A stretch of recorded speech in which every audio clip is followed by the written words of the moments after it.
everyone, and welcome to Miss Estruch Biology. And in this video, we're going to be going through something that I get requested a lot, and it's all about note taking. So you're either about to start A-level biology or you already take it, so you know just how crucial it is to have a solid set of notes to study from, and just how time consuming that can be as well. But here's the thing, just copying down notes passively from copying a textbook, copying down what you see in videos, isn't going to cut it to get you those top grades at A-level biology. So in today's video, I'm going to be going through with you how you can take notes more effectively and more actively to make sure that you make the max amount of progress for your A-levels. And stick around, because I've got a secret weapon that could help you save a ton of time that I'm going to share with you as well. So let's start off by talking about why active note taking is so important, but also what we mean by that. Passive note taking is when you're literally just copying from the textbook or from a video, just literally writing down what it says. And your brain basically goes into autopilot if you're doing that. You're not having to actively think and engage. Your mind can actually just wander when you're doing that because you're not having to think about what you're writing. And if you're not thinking about it, then you're not going to be retaining that information. So in contrast, active note taking forces you to engage with the content,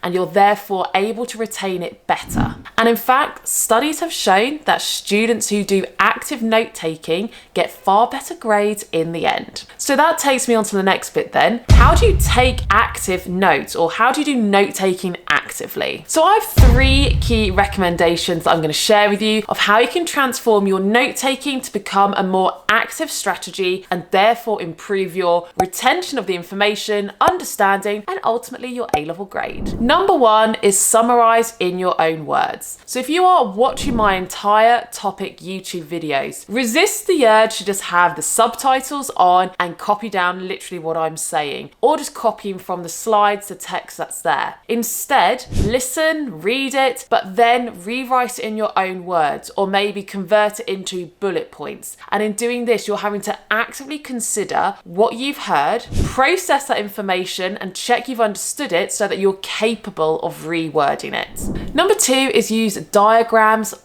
and mind maps. There are some processes in biology that this works perfectly for. Things like respiration, photosynthesis, DNA replication, protein synthesis as well, all quite lengthy processes. But you could, instead of just having notes where it's a bullet point list, in addition to that, or instead of that, you could actually create a labeled diagram showing that process. As well as that, there's mind maps, and I've got a whole video on creating mind maps, which I'll link up here if you want to know this in more detail. But creating mind maps instead of just pages of notes is a great way to check you've understood the information, actively engage with it, but not only that, come up with links between different topics and concepts, which is amazing for improving your application skills because you get used to thinking about how all of the information connects together. And then the final tip for being active in your note taking is I recommend that after you've made your bullet point list or your diagrams or your mind maps, come up with a few bullet point questions. Basically trying to make your own sort of exam style questions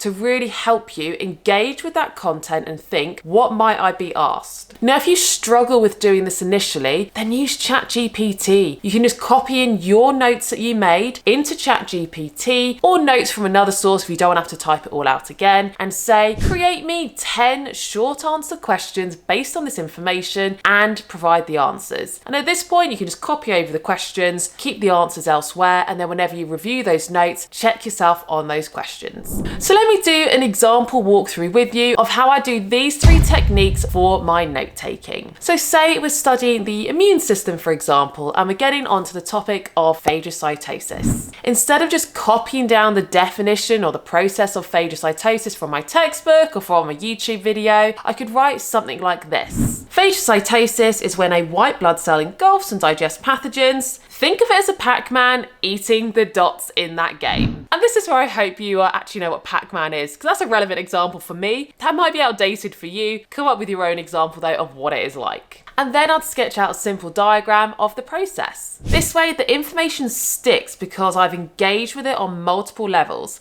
I've written it in my own words, I'm visualizing it, and I'm even relating it to something familiar to help me remember it better. So that is why you should do active note taking. And those are my 3 key steps of what I recommend you do for active note taking now you're doing your A-levels, or now you're about to go into year 13, or maybe you're about to go to university and you still wanted to know these top tips on the best ways to make notes. However, I said I'd share with you my secret weapon that will save you a ton of time. Those tips that I just shared with you are great ways to make notes. However, it does take a lot of time, which will take away from you doing things like testing yourself with flashcards or answering exam questions, basically improving your exam technique. So instead, what you could do is use my full set of notes that I've already created. If you didn't know, I've been teaching A-level biology, in fact, just teaching in general, for over 15 years. And I've used that 15 years worth of experience of teaching, plus I've been an examiner as well, to create my A-level notes. I go through the key terms, key marking points, key theory in literally the level of detail that you need, none extra like you get in some of the textbooks that can make it overwhelming. There's diagrams to help process the information. I leave sections where you can write your own notes. There are summaries for AQA, there's essay links, and also I've got examiner's tips in there too. So if you are looking to have a set of trustworthy, effective notes, which you can see from all the feedback I've had this year, just how effective they have been, and save yourself loads of time, then this could be your perfect solution, and I'll link it in the description below so you can get your copy now. So whether you're about to start year 12, year 13, or maybe go to university, those are my top tips of how to ace creating notes to make sure you make the maximum amount of progress. And if you found this helpful and you want more tips and tricks like this, then why not watch this video next, which is how I would have revised for biological molecules tests, demonstrating all sorts of revision techniques, and you essentially revise for the test with me. But for now, that's it, and I'll see you next week.